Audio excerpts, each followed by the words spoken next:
I fell while pregnant, and my husband hurriedly took me to the hospital. As a result, the husband missed the call from his first love. His mother had a heart attack and passed away due to a delay in safe treatment. On the day of the funeral, his first love also committed suicide by overdosing. My husband, feeling guilty and regretful, blamed everything on me. During the 100-day celebration for our child, he forcefully made me consume a large quantity of harmful substances, filled with hatred in his eyes. If it weren't for you, Emily's mother would never have died, and Emily wouldn't have committed suicide. The birth of this child is a mistake. I watched helplessly as my husband harmed our son, dying with resentment. When I opened my eyes to a second chance at life, my husband recklessly rushed toward his first love, believing he had made the right choice. Later, with red eyes, he pleaded with me not to have an abortion. Intense pain surged from below, and I pressed my hand tightly against my abdomen. On the other end of the phone, I heard John's furious voice, "Stop pretending.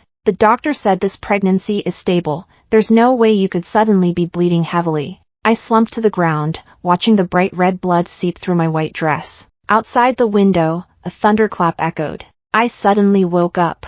Looking at the time, I realized it was April, a month filled with spring storms. I had been reborn, back to the day when I had accidentally fallen and bled profusely. On the other end of the phone, I heard the panicked cries of John's first love, Emily. "John, you finally came. What should I do now?" I went pale, closed my eyes, and took a deep breath. "Where are your car keys? I'll go to the hospital myself." John shouted at me instantly, "Sarah, you really need to control your jealousy over Emily. A life is at stake here. Can you please stop causing trouble?" "I'm not lying to you," I replied calmly, my voice barely audible and hoarse. He let out a loud mockery, saying, "Stop kidding around. If you really fell and started bleeding heavily, I'd take my head off and give it to you to kick like a ball. I won't be fooled again." He hung up the phone. In that instant, a flash of lightning illuminated the dark room. The phone screen dimmed, and I caught a glimpse of my pale, paper-like face in the reflection.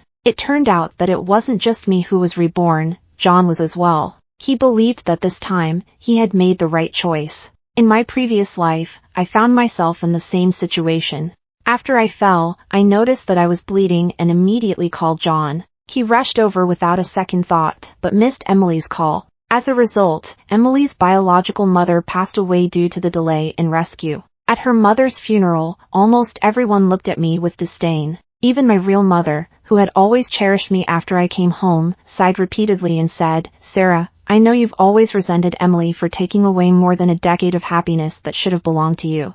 But Emily didn't do it on purpose, right?" My dad, who loves Emily dearly, coldly snorted, "What's there to talk about with a spoiled kid like her? Haven't we already been accommodating to Emily enough? Even John has been given up for her." At that moment, my heart felt like it was being wrenched by a knife. Yes, John was also given to me by Emily, the fake rich girl. She and John were first love. If it weren't for my sudden appearance, they would have gotten married and had a well-behaved child. They would have lived a happy life like a prince and princess. In everyone's eyes, it was I who unfairly took John away from her. At Emily's birthday party, I got drunk and was mistakenly sent to John's room. He had been drugged, and we spent a confusing night together. The next day, no one believed my claims of innocence, no matter how much I tried to explain. Later, I found out that I was pregnant. In desperation, John and I got married. Not long after we got married, I miscarried. That day, John smoked an entire cigarette in silence and comforted me, tears streaming down my face, saying, "There will be more children."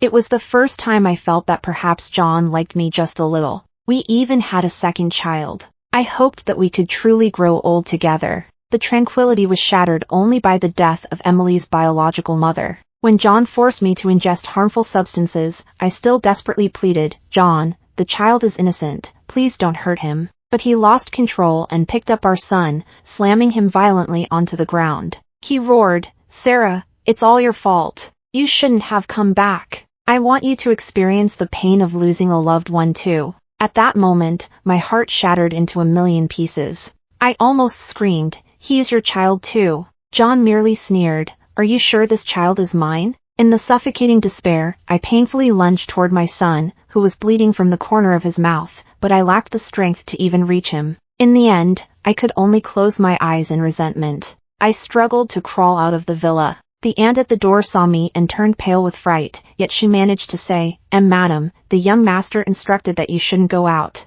I lifted my head, my face as pale as paper, and my eyes dark like a wild animal. Can't you see I'm bleeding? She swallowed hard, about to say something when the butler approached from a distance. You go upstairs first. He glanced back at me, a flicker of disdain in his eyes. Madam, you really shouldn't pretend. If the young master finds out, he will be furious. He shut the door heavily and also went upstairs. In this vast space, nobody cared about my survival. I could only watch helplessly as a life slipped away from my body. Desperately, I lifted my head and stared at the storm raging outside. The aunt came down again. I grabbed her pant leg and pleaded, Auntie, I'm begging you. Please help me call a taxi, okay? She flinched as if she had been shocked, glancing to the left and right before saying, Ma'am, please don't tell them it was me who helped you. Then she left as if in a hurry. I looked around, and all the servants in the villa were standing at a distance, looking at me with indifference. It felt as if they were hoping I would leave. I knew they all disliked me. In their hearts, Emily was the true Mrs. John. I was taken to the hospital by my aunt's son. His name is Michael, and he is a good person. He helped me into the hospital. When the nurses saw me covered in blood and in a helpless state, they quickly brought over a stretcher to take me in. As it turned out, I ran into Emily and John outside the elevator. They were pushing Emily's mother and waiting for the elevator with me. As the elevator doors opened, John hurried in before me, but my nurse coldly replied, Can't you see the patient is covered in blood? We need to go in first. Emily immediately burst into tears, saying, I'm so sorry, but my mom, she's about to give up. John pressed his fingers to his temples and spoke in a chilling tone, Is this the only elevator you have in this hospital? In the next moment, he pulled out a black card from his pocket and tossed it onto my face, saying, We're going in first, and you can set any price you want. Michael, who was ahead of me, looked displeased and said, Mr. John, take a good look, this is your wife and child. John paused for a moment. The next second, he took a step forward, as if he had just recognized my face. However, a flicker of disgust flashed in his eyes. Why is it you? Sarah, are you out of your mind? Still not enough of a fuss? The blood on my body had already dried up. I lay on the stretcher, looking incredibly disheveled and frightening. My eyes were bloodshot with exhaustion, but to John, it still seemed like I was pretending. He circled around me, his tone dripping with extreme indifference and mockery. Where did you get this pig's blood and chicken's blood? That's quite realistic. He looked at the nurse and Michael. And these people, are all actors you hired? Sarah, you really went all out to frame Emily's mother. You sure know how to create a scene. As soon as he said this, even the nurse's expression changed slightly, and she stared at me in bewilderment, asking, What do you mean? Emily hid behind John and spoke very softly, John, please don't say that about her. It's all my fault. Tears fell from her eyes as she quickly began to cry, making me feel even more pity for her. I've taken over her happy life for more than 10 years, and all of this is what I deserve. If it weren't for me, Sister Sarah wouldn't have had such a tough time all these years. I owe it to her. She looked up at John with eyes filled with sorrow. And you? I know Sister Sarah has liked you for a long time. Upon hearing this, John's expression fell even further. He raised his foot and kicked hard. My stretcher was pushed straight back, crashing against the wall. My head throbbed painfully, and the stabbing pain beneath me had become numb. First, get Emily's mother into the operating room, John said with a tone full of resentment. You nurses at this hospital really aren't that great. You've been completely duped by a woman faking a miscarriage. In that moment, everyone turned to surround me. The onlookers were pointing and talking about me. Is she pretending to have a miscarriage? These days, there really are people who pretend to have anything. Now there's even pretending to have a miscarriage. What an eye-opener. I finally understand. This woman must be a second woman, right? She stole that girl's boyfriend. Is that what you mean? Oh my gosh, this is outrageous. How could they ruin someone else's relationship? I just can't stand it. I found myself surrounded by a crowd, facing their accusations. I fixed my gaze on the direction of the elevator, where, with a ding, John and Emily's figures gradually disappeared from view. Even the nurse approached with a cold expression and asked, Are you just pretending? I turned my head and closed my eyes, tears rolling down my cheeks. When I spoke again, my voice was weak and barely audible. No, This time, I didn't have the chance to finish my sentence. My vision blurred, and I fainted. When I opened my eyes again, I was greeted by a blank whiteness all around me. A large light illuminated the busy faces of everyone in front of me. Why did you take so long to get to the hospital? A strange voice urged. It wasn't a big problem at first, but if you delay it any longer, the baby might not make it. The patient is experiencing severe bleeding. Hurry, contact her family. Michael stood not far away, drenched in cold sweat from anxiety. Upon hearing those words, he quickly took out my phone and switched on the speaker. The first call he made was to my dad. My dad's indifferent voice came through the phone. Why is she causing trouble at a time like this? Doesn't she know that Emily's birth mother is in critical condition? We're all here right now. Who has the time to care about her trivial matters? I trembled, realizing that my own situation was just considered a trivial matter. Michael called my mom again. Her voice was gentle but still held an undertone of indifference. All right, tell Sarah to stop causing a scene. When there are lives at stake, we can discuss this once Emily's biological mother has been successfully rescued, okay? Out of desperation, Michael made a call to John. As a result, my number was blocked by John. I simply couldn't get through to him. Michael wiped the cold sweat from his brow, his eyes red, and forced out a statement from his throat. Miss Sarah, don't worry, I will definitely bring John to you. John was almost pushed over by Michael. Michael was tall and strong, and a group of people thought they were encountering a thug, so they all followed along in a large crowd. Michael slammed John against the wall, causing him to hit his lower back and gasp in pain. Michael shouted angrily, "You're neglecting your own wife and kids, but you're trying to take care of another woman's mother? John, do you even consider yourself a man? Who do you think you are to say that?" My mom retorted, her neck stiff with defiance. "What do you know about this? Emily is the girl we've cared for over 10 years, and she grew up alongside John during their first love. Why shouldn't he be concerned for her?" John glared at Michael and sneered, "You're Sarah's lover, aren't you?" Michael was taken aback. "What?" John continued with a mocking tone, "You're happy to play along with her, and you care so much about the child in her womb.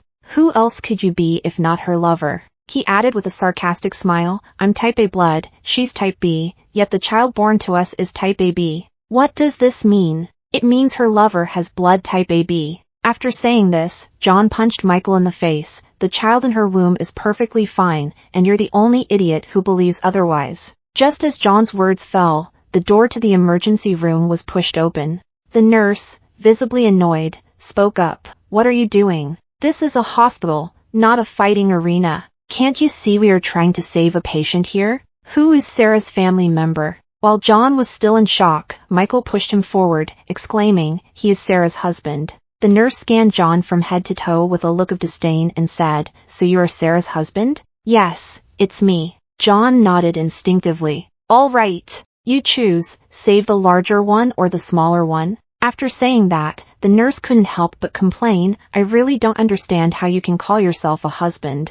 Your wife fell, and instead of bringing her to the hospital immediately, you let it drag on, and now she's bleeding heavily. Originally, there wasn't much of a problem, but now it's gotten serious. The child might not be able to survive." John froze for a moment, swallowed hard, and asked in confusion, "Did she really fall? What else could it be? Are we lying to you here at the hospital?" The nurse rolled her eyes in exasperation and said, "She's bleeding heavily. Perhaps neither the big one nor the small one can be saved."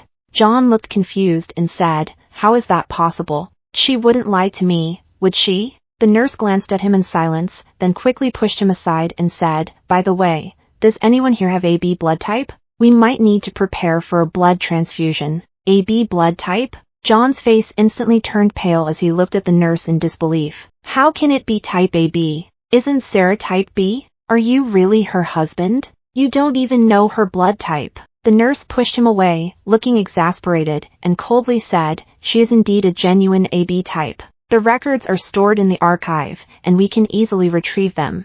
She even came to our hospital to donate blood before." John shuddered in disbelief as he peered inside. Then he leaned back, slumping down to the floor. "How could she have type AB blood? The child is..." At that moment, my mother rushed over, her face pale, and said anxiously, "I have type AB blood. You can take my blood." My father grabbed my mother's arm, momentarily dazed as well, and then he punched John in the face. What's going on? Didn't you say Sarah was just pretending? What's the situation now? How could it be that Sarah is really bleeding heavily? John was stunned, staring at the words in surgery, and took a long time to process it, until his phone suddenly rang. When he answered, Emily's voice came through, filled with a sense of grievance. John, where have you guys been? Why aren't you here? John swallowed hard, suppressing his emotions, and reassured her, we had a bit of a situation. How is Auntie doing? She's fine now. Emily smiled and said, the surgeon said it was a good thing we brought him in on time. Now he just needs to stay in the hospital for a few days to recover, and everything will be fine. John let out a sudden sigh of relief, but the nurse continued to raise the tension. Have you thought it through? Are you going to save the mother or the child? My mom shot John a resentful glance and made the decision first, save the mother. I woke up. The baby was still here. I placed my hand on my abdomen, feeling the small life within, and stared blankly out the window at the clearing sky after the rain. Suddenly, John's voice broke the silence. Are you awake? I let out a soft and turned my gaze towards him, saying, I'm not sure when you started to suspect that the child isn't yours, but I specifically had a paternity test done. The results are on the cabinet. You can take a look. John's expression darkened a bit. However, he walked over and picked up the paternity test results. The results showed that the child had a 99% genetic relationship with him. Michael, I've hardly seen him a few times. That day, it was all thanks to him. And John, I have never wronged you. I replied indifferently, there's another document on the cabinet. Please read it and sign it when you're done. I didn't mean it that way. John furrowed his brows, his gaze landing on the cabinet. On the cover, 5 big words were written. Divorce agreement.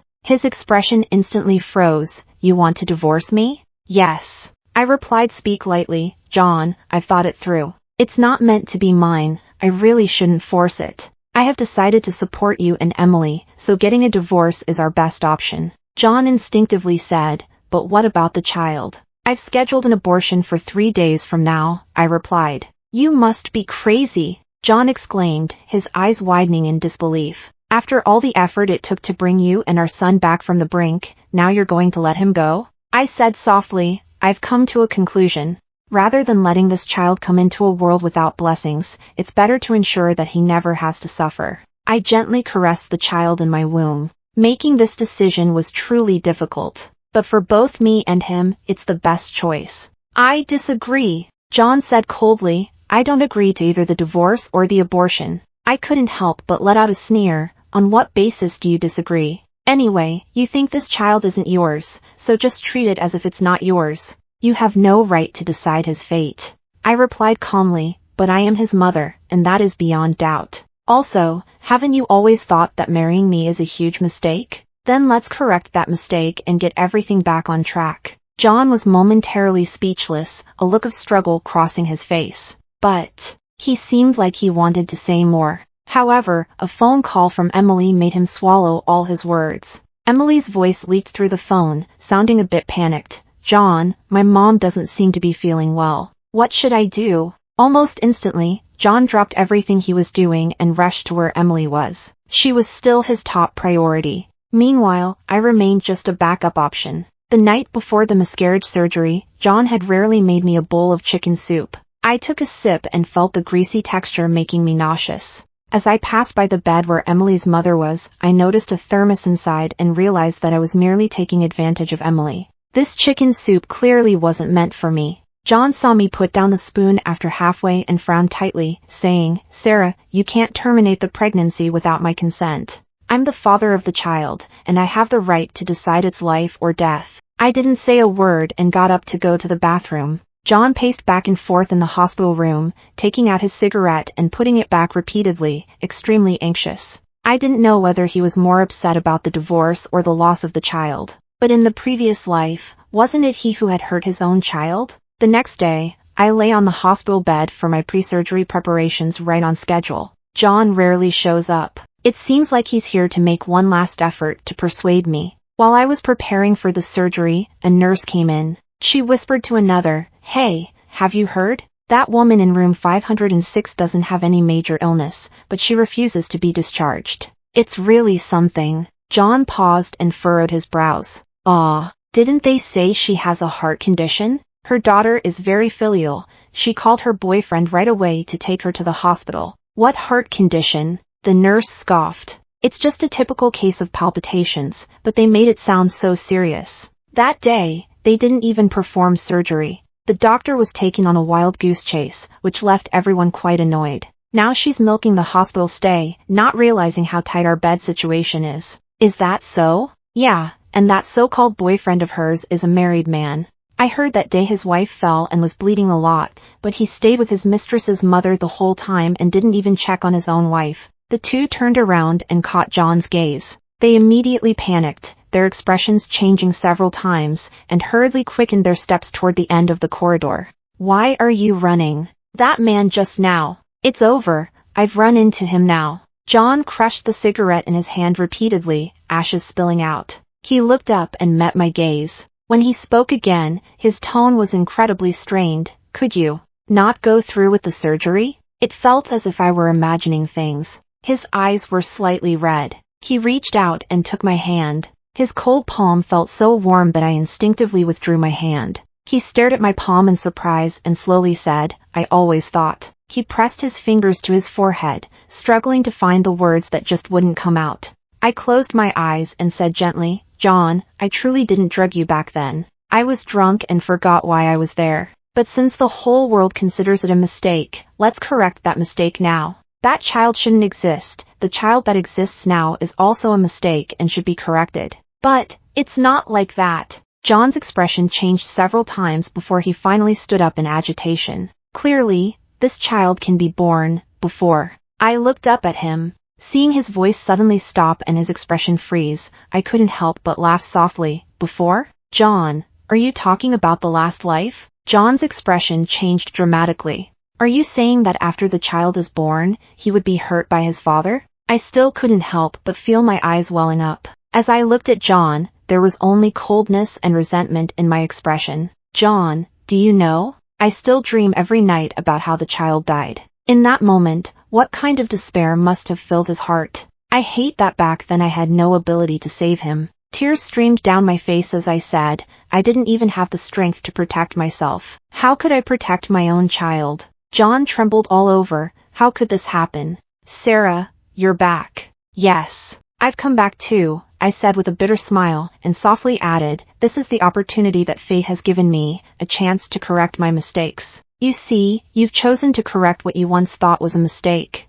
Why can't I correct my errors? I closed my eyes and said, please, leave. He stood there for a long time, frozen in place, until a young nurse suddenly rushed in. Mr. John, what are you doing here? Your girlfriend has been looking for you everywhere. She's been shouting and insisting that you go back because her mother is unwell again. Only then did John pick up his phone.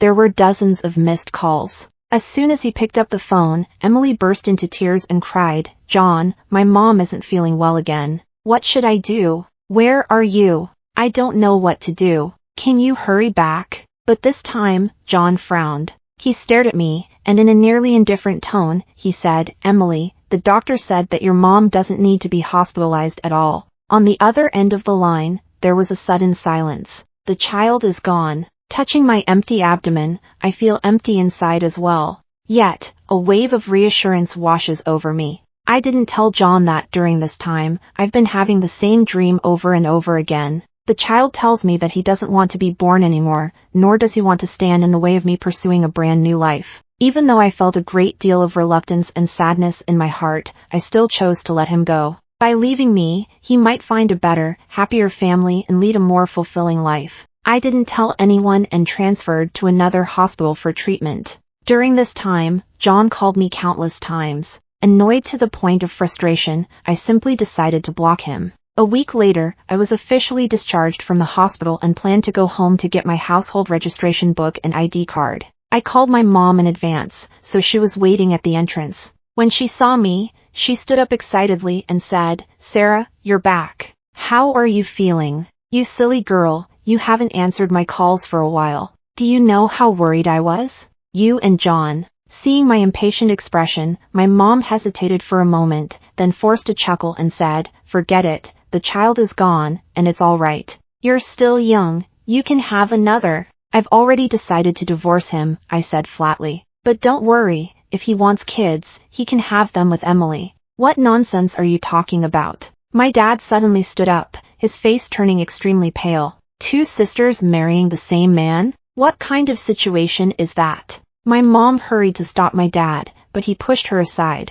My mom, fuming with anger, said, "What are you making a fuss about here? If you hadn't let Emily go, how could Sarah have ended up with John?" My dad suddenly slapped my mom and said, "How can you say that? If it weren't for you helping Emily with the drugs." At this point, my dad's words abruptly halted. Both he and my mom turned their heads to look at me, their expressions clearly one of great embarrassment. In that instant, I understood everything. Although I don't know why it happened this way, I ended up in John's room.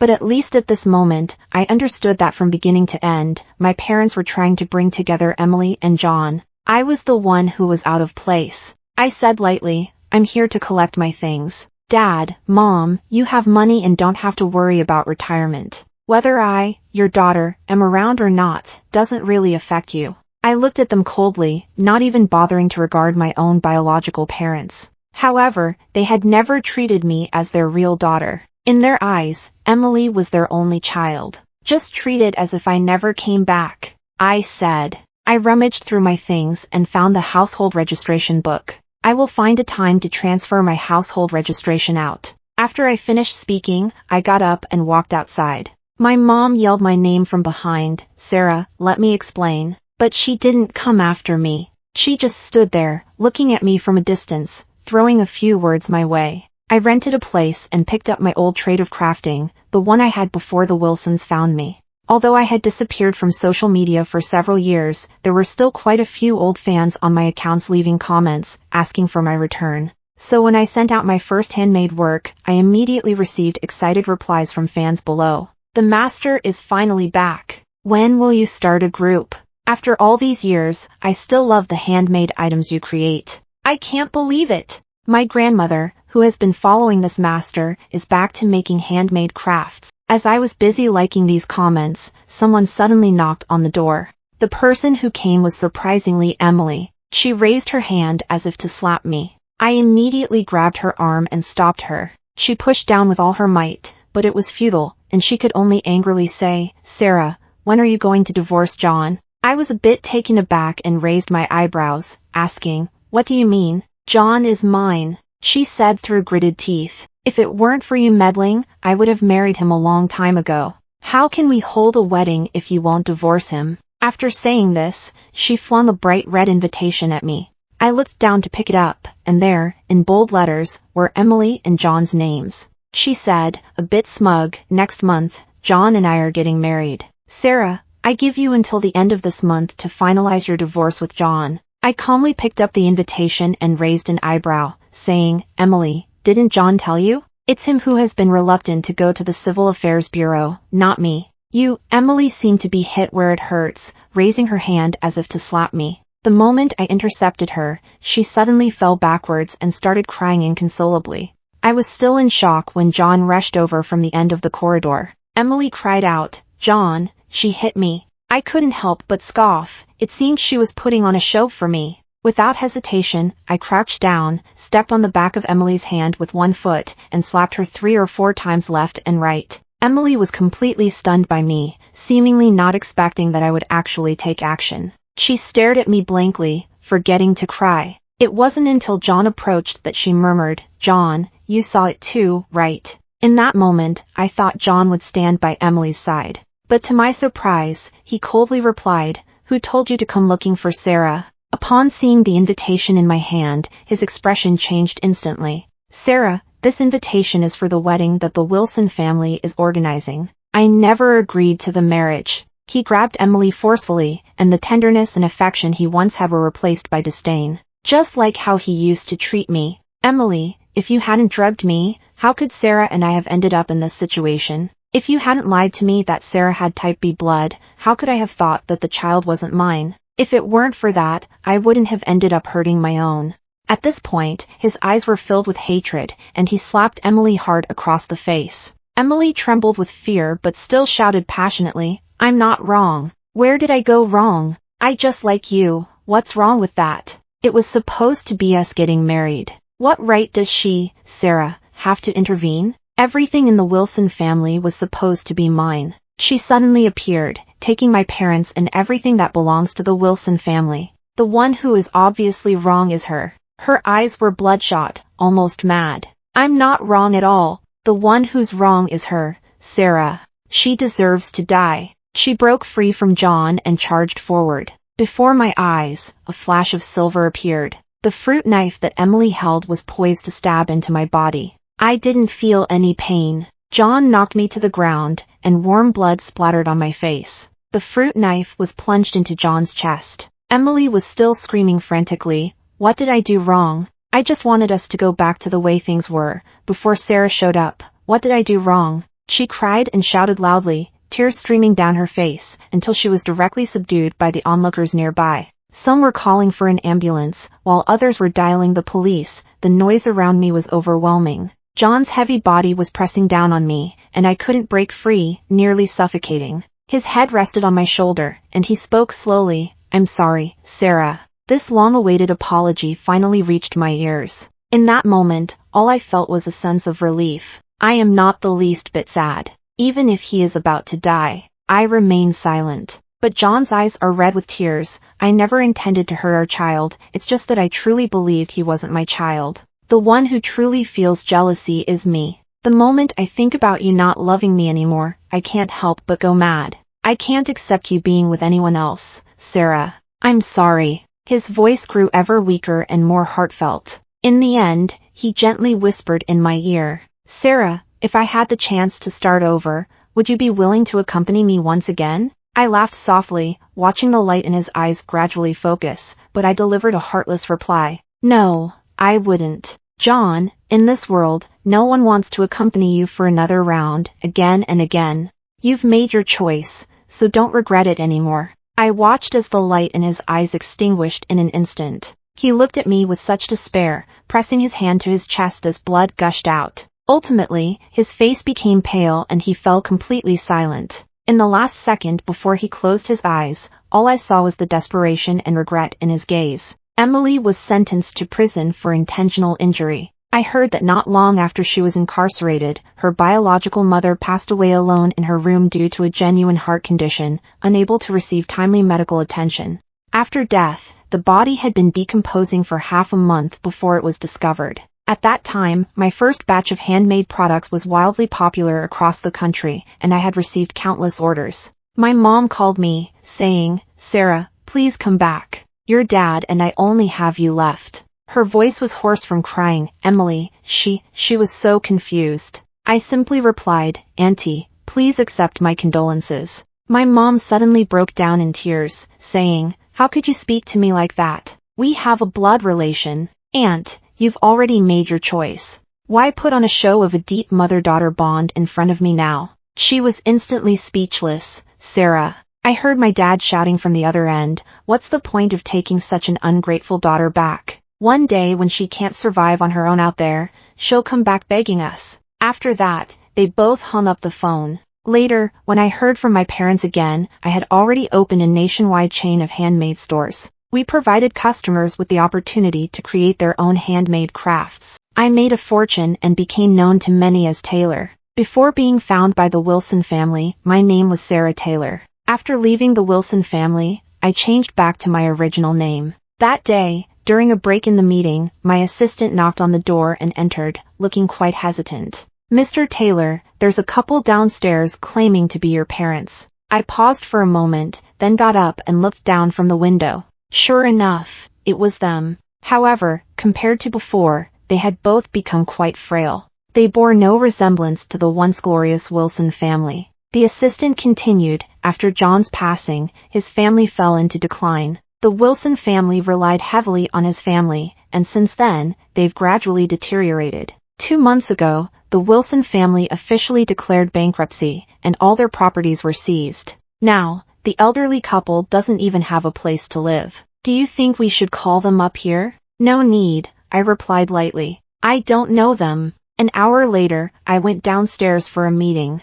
Mr. Wilson and Mrs. Wilson rushed towards me, leaning on each other. Mr. Wilson's eyes were filled with tears, and he stood hunched over. "Sarah, it's me, it's Dad." I didn't even glance at him as I walked past without a word. Dad was wrong. His apologetic voice gradually faded away. In that moment, I felt an unprecedented sense of relief. I knew that he didn't genuinely feel remorse or have any emotional attachment to me when he said that. It was simply because I was their only source of support. Unfortunately, I am unwilling to be their crutch. I calmly got into the car and said, "Let's go." Their figures gradually diminished in the rearview mirror until they finally disappeared. I glanced out the window. The blazing sun illuminated the wide road ahead.